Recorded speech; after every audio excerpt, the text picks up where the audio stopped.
samoro na ng'at mi trust ma en ng'at ma i believe te makoro dhi to uso kata mana nyathi nyithindo wetewa kata mana nyithindo jowetege bende ma ikawo mar kawo nyithindo gi to itero kata mosebedo kata mana katimora nikech koro chal ka gima njore gi kuo loko sura manyien inene yo machal nade mana kaka iwacho ni piny otweleso sani gik matimre ok wa understand to bende gin gik onge ng'ama nong'eyo ni nyalo timre kaka timre sani ni because adier 2 weeks wige ariyo mokalo nyathi matin nolal mana Nairobi kae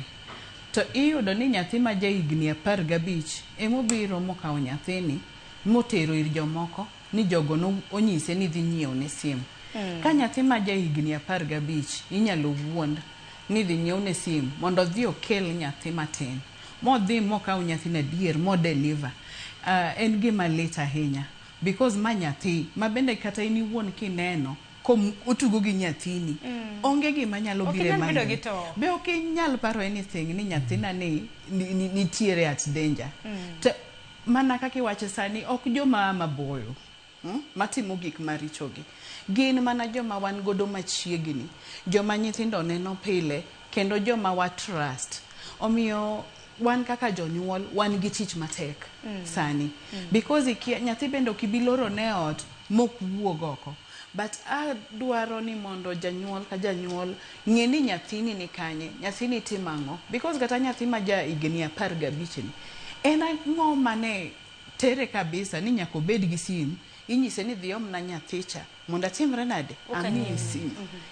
moko non kata mana nyathini dwaro ni kichango be ok openje no owinjo ni idhi miye sim mano kende en oyiedhi kawo nyathi mondo timre nade okel to ket kanyo to kirango en ja higni 15 ma ok en adult maiso ni pod en nyathi matin kata kwarango kata gima notimre e skul manyocho timre nyoro Utumishi Academy en wach malit ma pod otamo ji comprehend kirango ni dom ma nyithindo magi joma somo together magi osiepe giwer ginindo gitimo everything together a class gi study together ang'o mana donje nyithindo moko gi mondo giwach ni wadwa wang'o dom to yesero wadwa wang'o dom ang'o momiyo giwang'o dom gotieno sama ging'e ni jowetegi nindo e dom jinindo en ang'o modonjo en jachien mane madonjo koso mentorship koso nyithinde koro kaka nogol kata mana boke sikul nitiere kaka walegea nyao moro nitiere kaka walegea tana jonyuol nyocha go mbaka kata gosiepe na ma jonyuol wawacho ni yawa nyithiwa sani kuma wachope ma walea nyithindogi nyaka wabed very very careful inyalo paro ni ng'e nyathini to karikia nyathini nyithindo gi sani gin expose yani ging'e gik mang'eny giyudo access to media gimoro amora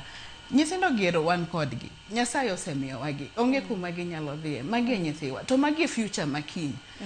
jonyuol pod wan mana gi responsibility mar ng'eyo nyathini temo ni ng'e ni nyathini ni en ng'a kata simbe no samoko ti kode rangane sim ang'o mitimo ga simbni ang'o miwacho ga simni to jomage miwuoyo godo e simbni sites mage modhiye because iyudo ni samoro adier kata joma timo gigo gikia repercussions maybe sani ka wangiepo ni yawa karang'o mane watimo cha to gin maybe ne ginene anena e movie gineno ni maybe there's a school moro kamoro ji notimo kamano to punish administration or to punish ang'o